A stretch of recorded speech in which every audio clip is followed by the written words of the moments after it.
works. You're neither cold nor hot. Would that you were either cold or hot. So because you're lukewarm and neither hot nor cold, I will spit you out of my mouth. You ever think about that for a second? Who likes lukewarm coffee? Or lukewarm anything? There's always one. I started to say, who likes cold coffee? And I'm like, no, they ice that stuff now and sell it for big bucks. I don't like it. I don't like if it's lukewarm. I want it. I want my coffee and my food piping, blooming hot. That's just me. So, and that's a personal thing. The only thing I like cold is ice cream. Okay? Because if the ice cream gets hot, it's not so much anymore. And I get in trouble with it. So, we're going to look at some stuff. And I spoke just a second ago. Let's totally be honest with ourselves. I'm going to ask you to look inwardly, introspectively, and just answer questions honestly to yourself. My church experience is largely dependent upon what? I get back what I put in, as Steve said up front. Newton's laws of spiritual motion. Anybody know Newton's laws of motion? For every action, there's an equal and opposite reaction. Oh yeah, that's one, right? But so for what you put in, you will get back. Now, anybody know what this is? Oh, buddy, it's a big green check. It's not a colorblind test or anything like that. What do? We come to church because why? Checking the block. Because my mother would have a fit to this day if she thought I wasn't. My dad would probably call me on the phone. They would come down here and threaten me, as they have in the past. We all go through certain times in our life when what? It's easier not to come than it is to come. Why? Why is it easier not to come to church? Remember, this is class. There's no right or wrong answers. Bingo. COVID has done what? Spiritually, oh man, I can stay home in my house shoes, in my sweatpants, and drink coffee and go to church. Check in the block. And my mother won't be upset with me because why? We're doing it online, right? Hey, Mom, I did it online. Do we feel like we have to check the block?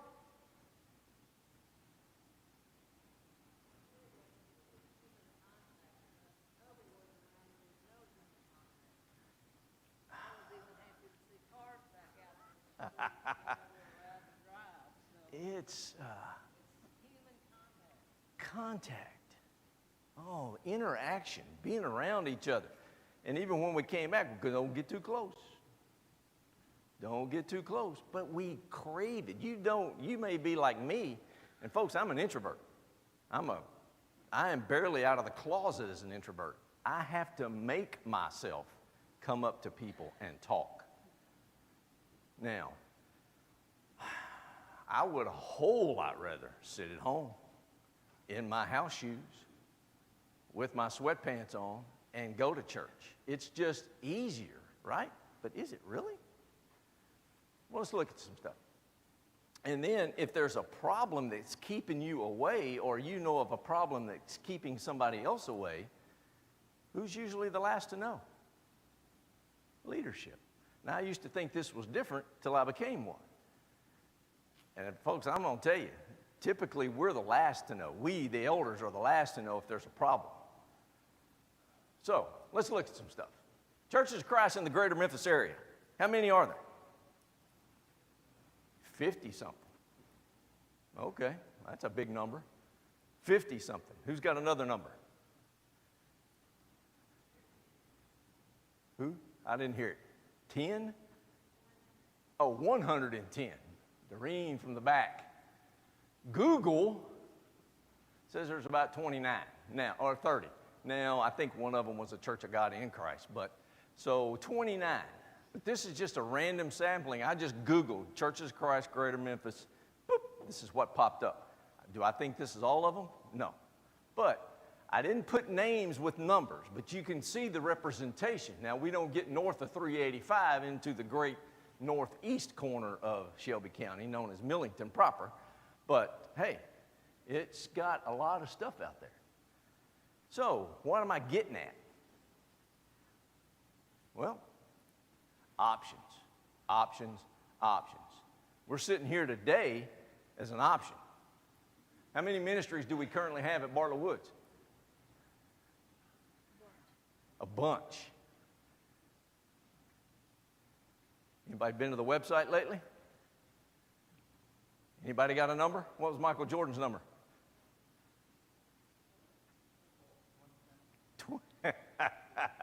20-something. 23. Okay. What are they? 55 and up. Audio visual. I'm going to read them all. Emergency response, because they're important. Empty nesters. Family care groups. Greeters. Grounds. Lads to leaders. Landscaping. Missions. Nursery. Orphan care. Outreach. Prayer. Yes, that's a ministry. Primary education, security, VBS, transportation, worship coordination, young adults, youth, adult education, and benevolence. Now,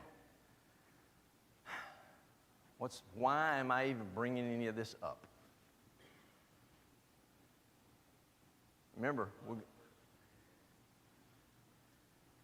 which one are you participating in?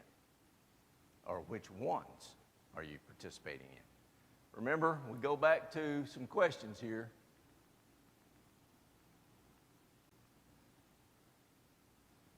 Totally honest with yourself. What are you doing?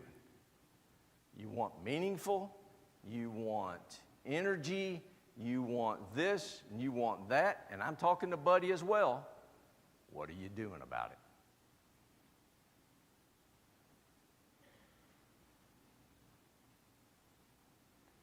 So,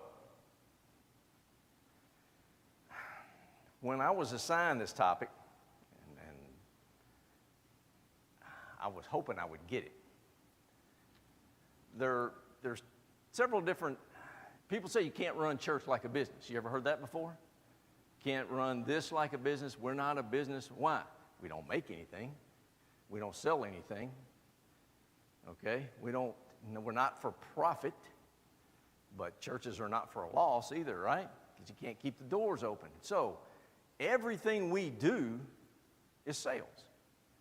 And I'm just going to let that one sink there for a while. Everything you do in life is sales. Whether you're a school teacher, whether you deliver for FedEx, UPS, Amazon, whether you work for the blooming United States government, it's sales. What do I mean by this? Unmotivated. And I put in parentheses, not engaged. What does it mean? Have you ever, everybody here has either is currently working or has worked somewhere in the past. And for those of you who are retired, you are my heroes, because one of these days I hope to be before I'm 90. Now, we're going to look at some things, and you can look at, let me back up. A lot of the research I did for this comes from a corporate world, and I'm even going to throw Maslow's hierarchy of needs in there in just a little bit. So if you've ever had a psychology class or any business management class, you probably talked about it. But guess what, folks? It applies. Abraham Maslow in the 1940s was, pretty much spot on. And a lot of this stuff everybody knows anyway, but if somebody writes it down and formalizes it. So let's look at some stuff. As Christians, as your brothers and sisters, as you, what does unmotivated, what does not engaged at church look like? High rate of absenteeism. You think, all your life. A comment was made this morning, Sunday morning, Sunday night, Wednesday night. Oh, wait a minute, now we're going to get real personal. High rate of absenteeism. I put in parentheses Easter and Christmas. Why do we have more people at Easter and Christmas than we have on Father's Day? Mother's Day, Easter, and Christmas. Boom. Tradition. I go back to the big green check in the block. We arrive late. Now, Bartlett Woods is an anomaly. And I don't mean to step on toes this morning. That's why I wore boots. So, remember, I'm talking to myself. Where in the Bible, buddy, does it say I got to be there at 8:50? You don't. What keeps us late from church? Kids. Come on, we talked about kids and puppies. Grandkids. For those of you who are bringing those babies to church, whether you're a single parent or you're bringing those, you don't have any help at home, or you're bringing, keep bringing them. We'll help you. If you don't think we will, just ask somebody. We'll help you. But we arrive late. No, not once. Life happens, right? But remember, we're talking about unmotivated people that are not engaged habitually. Now, I'm going to ask you something, and I'm talking to Buddy as well, remember. And let me just kind of stop and say, you don't have to agree with the things I'm espousing this morning. You don't. And you can come up to me later and say, I don't agree with that. We'll talk about it. But these are my thoughts, my ideas when I looked at Bartlett Woods as a whole.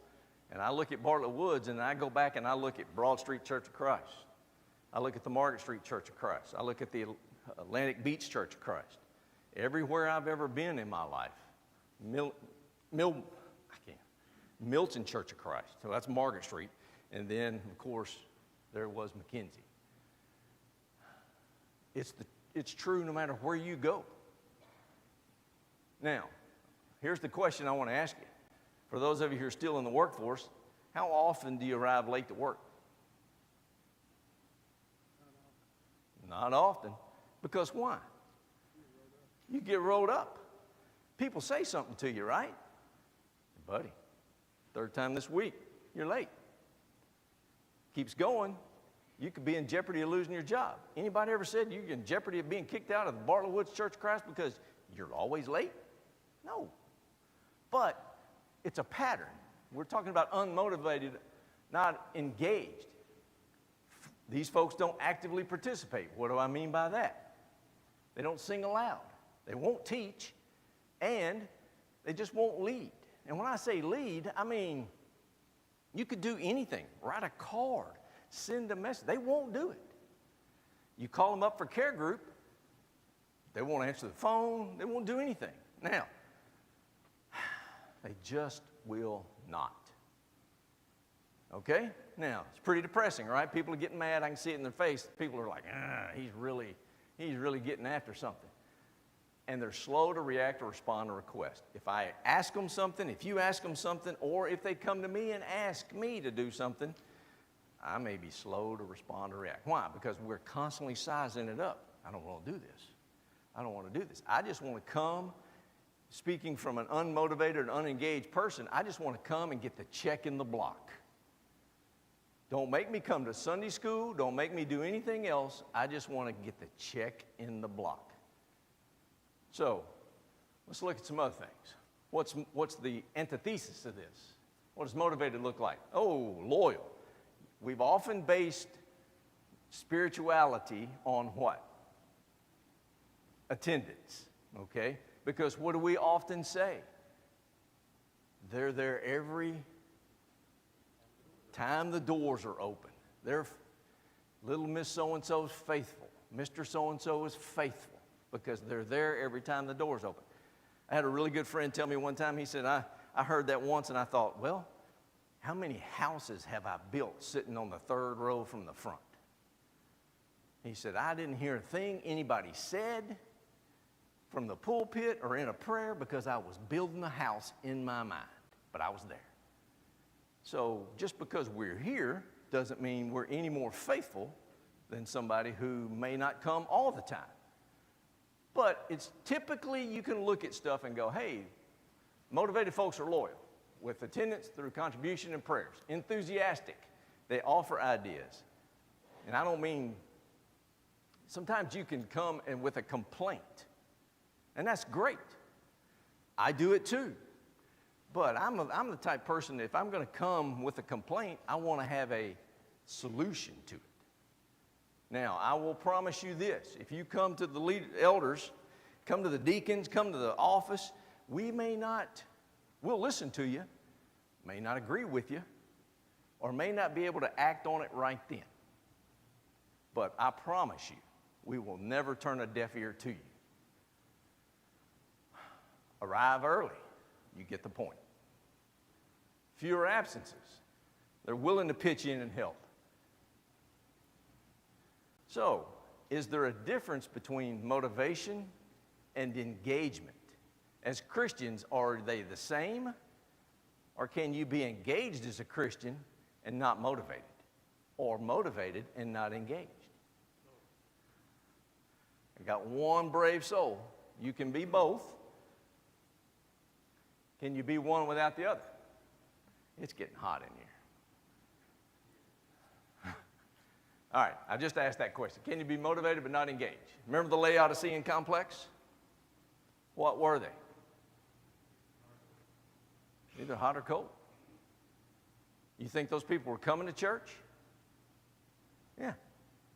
But they weren't really motivated about anything. So we're going to look at some stuff here in just a second. What's the big difference? I'm not a real smart person, so keep things simple that Buddy can understand. Simple answer is this.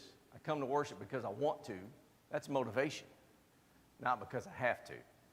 I have to because why? I'm scared of my mother.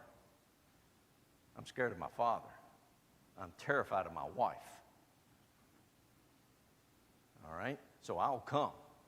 Fear is a motivating factor. We'll look at some other things. We can't offer, we'll talk about some other things here, but as Christians, you ever been offered an incentive to come? I will pay you to come to church. No, I haven't. So, what motivates us? Remember Maslow's hierarchy of needs? Anybody here seen this before? I just want to I knew it. All right. Abraham Maslow, psychologist, came up with, basically formalized all the needs. Now, you start at the bottom. I don't know if this points or not, but psychological. Now, I'll just say this. The first three start at the bottom of the pyramid and work your way up. The first three are kind of external needs. The top two are internal needs. We're going to internalize stuff. But psychologically, everybody needs air, water, food, shelter, sleep, clothing. Okay? Now, what does that mean? If I'm hungry, what? I'm going to do something about it. I'm going to get up and make myself a sandwich or a bowl of Cheerios. But you're going to take care of that need, because if you don't, what happens? I just get hungrier, and it's going to start taking over everything about you. How many in here ever been hangry? Nobody? Snickers moment. I've got a 25-year-old that, whoo-wee.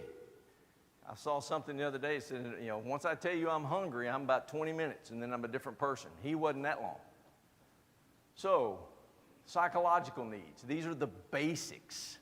Now, can church answer any of those questions? Oh, we'll look at how in a minute.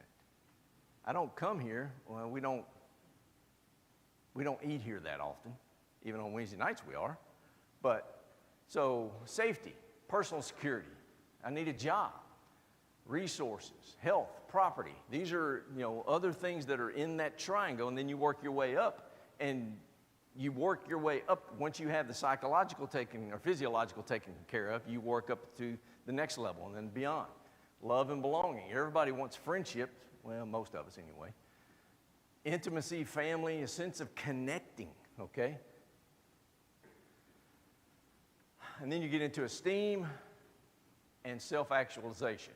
There's actually a newer one called transcendence, I think, but it's more the spiritual. But once you get to the top of the pyramid, now you're looking at the spiritual needs that are in your life. So, How do we meet the physiological needs and the safety needs and love and belonging of people as a congregation? Of how Christ or how his apostles met the physiological needs of those around them. What's the best teaching tool?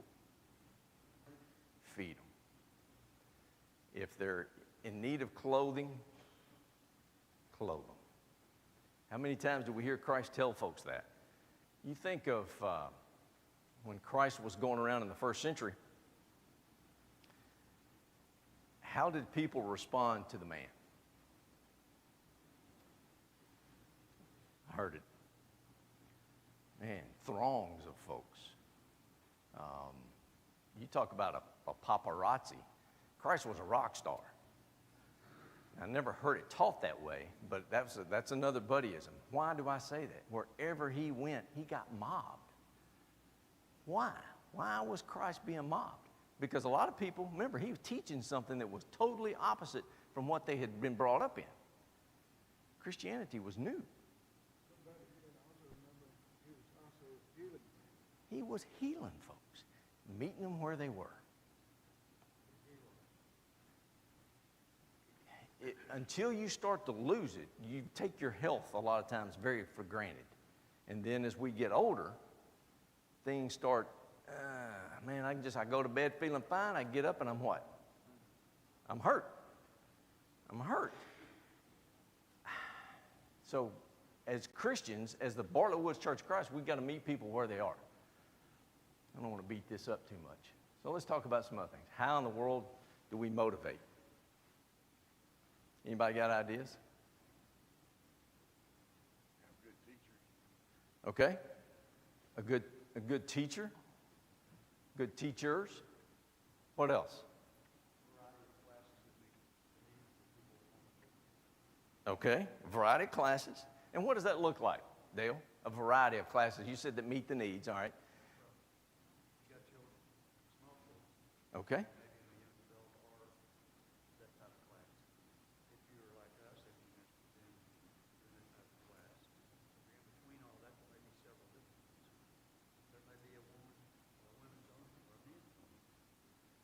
Okay, it's a good point. Think of the classes we have right now. What do we have? What's going on back there? Sycamore Square. What brings people to church? Think in your own life. You're away from home. What brought you to church?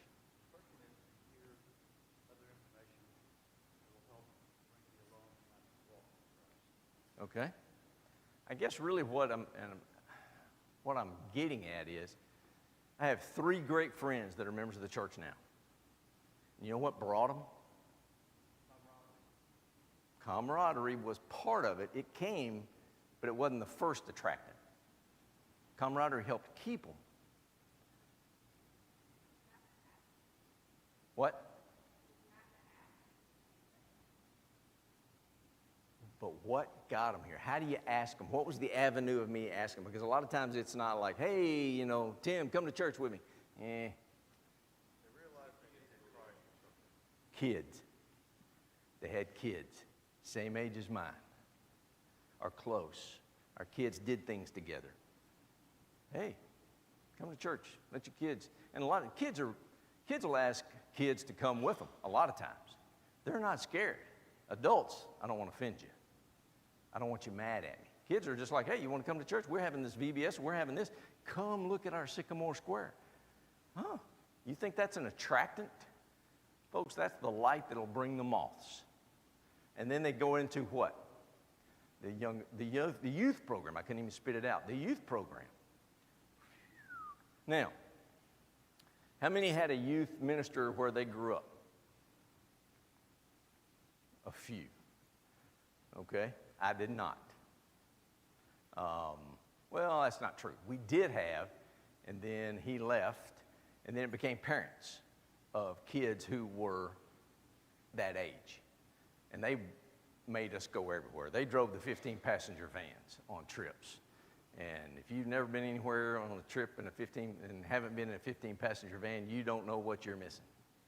So they always broke down. The The smell of youth was prevalent, from teenage boys to teenage girls who had discovered perfume, and boys who hadn't discovered hygiene yet, but they wanted to. But all these things, so how do we really motivate folks? You've got to share the vision. As a congregation, if you don't know what the vision of the church is that you're attending, I'm going to ask you why. So, and folks, the things I'm going to say are not just new. These things have been going on for a while, but in putting and kind of encapsulating them, sometimes it's easy to get distracted. But you got to share the vision. You got to. Without children, we're nothing. They're not the church of the future. They're the church of now. But we have to have reasonable performance expectations. What in the world do you mean by that? You think we're keeping a roll. If you're not here, buddy's going to come see it. No, it's not that.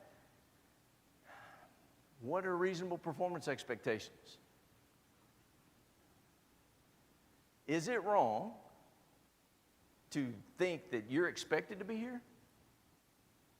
Why?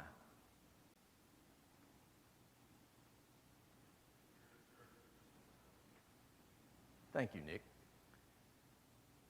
It's not just, I liken church to every time my dad drugged me to nursing homes when I was a kid on Sundays. Because why?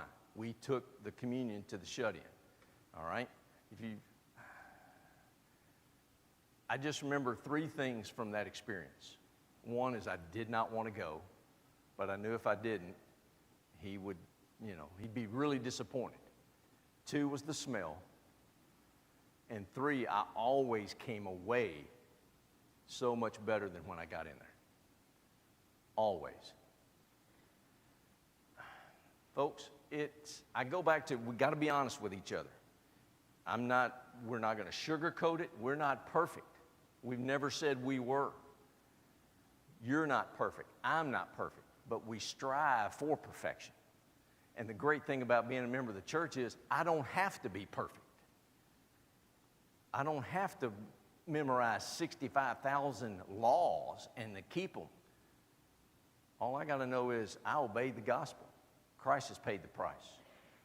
My golden ticket has been punched. But it's up to me now to do my part. I'm just going to say, assigning value. Every super motivated congregation I've ever visited, it's not just the value of the preacher and, the ministers, the teachers, it's the guests, the visitors, the members. I get more out of service when I see your face there. Even if you're a guest, you're valuable. It's not just, hey, what value am I bringing to you as a guest? It's you're bringing value to my congregation as being a guest here. Great point. Great point. Value added. Put people above programs. We talked about how many ministries we have here, but it's not about having ministries. It's about having you involved. Deliver on promises. If we make a promise, if you make a promise, deliver on it. We're only as good as our word. Now, our promises may take a little bit longer to get to, but we got to deliver. Support with resources, encouragement, rewards, and then pray. I put pray at the end, and really you could put pray anywhere you wanted to in there. Dave did a great job in talking to us about prayer. And it's never one person. And I've joked all along. I knew we had a great minister in a congregation where I lived one time, and he just said, "I'm leaving. I'm going somewhere else. He went to a bigger congregation and everything." And Derek, this is no reflection on you or Stan or anybody that's ever preached, but ministers are a lot of times like mechanics, okay? People follow preachers sometimes, as long as they're within that area. If they get outside where I can travel, then they don't, they're not going to move 600 miles to go be with somebody.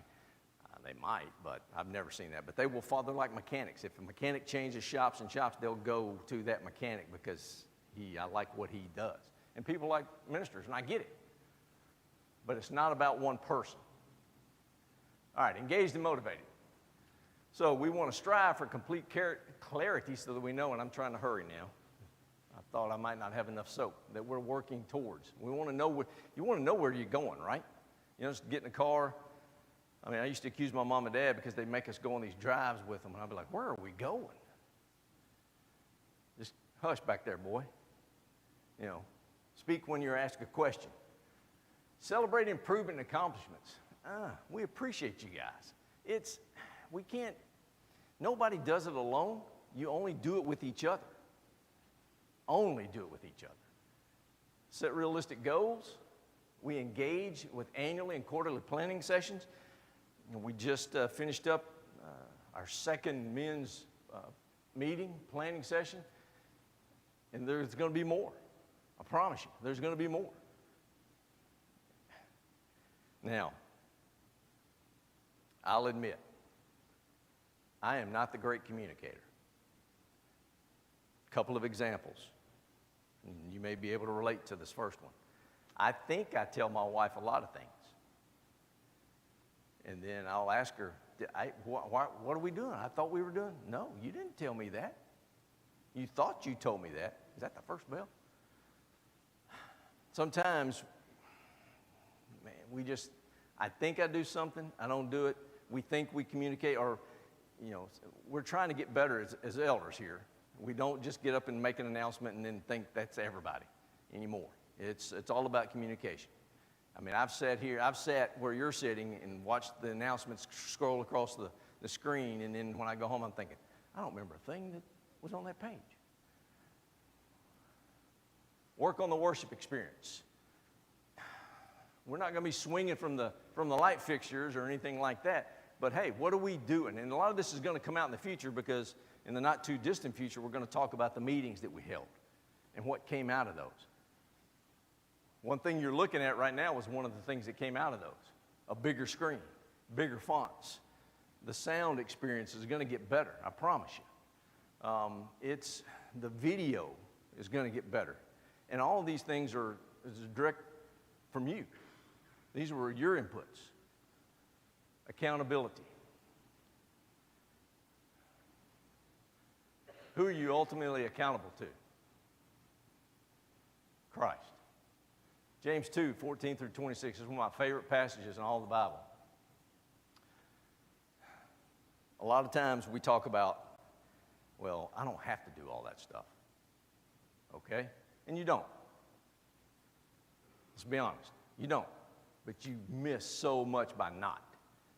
James 2 reads, "What good is it, my brothers, if someone says he has faith but does not have works? Can that faith save him? If a brother or sister is poorly clothed and lacking in daily food, and one of you says to them, 'Go in peace, be warmed, be filled,' without giving them the things they need for the body, what good is that?" Remember Maslow's hierarchy of needs? So also faith by itself, if it does not have works, is dead. Someone will say, "You have faith and I have works. Show me your faith apart from your works, and I'll show you my faith by your works." You believe that God is one. This is my favorite verse. That God is one, you do well. Who else believes? Even the demons believe and shudder. Do you want to be shown, you foolish person, that faith apart from works is useless? Was not Abraham, our father, justified by works when he offered up his son Isaac on the altar? You see that faith was active along with his works, and faith was completed by his works. And the scripture was fulfilled that says Abraham believed God and was accounted to him as righteousness, and he was called a friend of God. You see that a person is justified by works and not by faith alone. And in the same way, was not also Rahab the prostitute justified by works when she received the messengers and sent them out by another way? For as the body apart from the spirit is dead, so also faith from works, apart from works, is dead. Oh, buddy, it's all about works now, right? Nope. Philippians 2. So if there's any encouragement in Christ, any comfort from love, any participation in the Spirit, any affection and sympathy, complete my joy by being of the same mind, having the same love, being in full accord and of one mind. Do nothing for selfish ambition or conceit, but in humility count others more significant than yourself. Let each of you look not only to his own interest, but also the interest of others. Therefore, my beloved, as you have always obeyed, so now, not only as in my presence, but much more in my absence. Work out your own salvation with fear and trembling. For it is God who works in you both to will and to work for his good pleasure. Do all things without grumbling or disputing, that you may be blameless and innocent, children of God without blemish in the midst of a crooked and twisted generation, among whom you shine as lights in the world, holding fast to the word of life, so that in the day of Christ I may be proud that I did not run in vain or labor in vain. Folks, if you don't take anything away from what we've talked about this morning, know this: you are the light of the world. You are the flame that is pulling moths to Christ. You don't know what good you do when you do good. And you don't have to do great things every day, but consistency. Your example speaks volumes. It screams volumes of what you're about. Thoughts? Got about 2 minutes. See, y'all thought y'all were going to get out early again today, didn't you? Questions? Comments? Keep doing what you're doing, because I can't tell you enough, you don't hear it enough, how good you really are. Now, like I said at the beginning, you don't agree with something that I put out today, come see me. It's not published in anything. Come on, folks. Talk to us, because I promise you, we'll talk to you. Thank you. Have a great day. You're dismissed for the next 5 minutes. Right on time.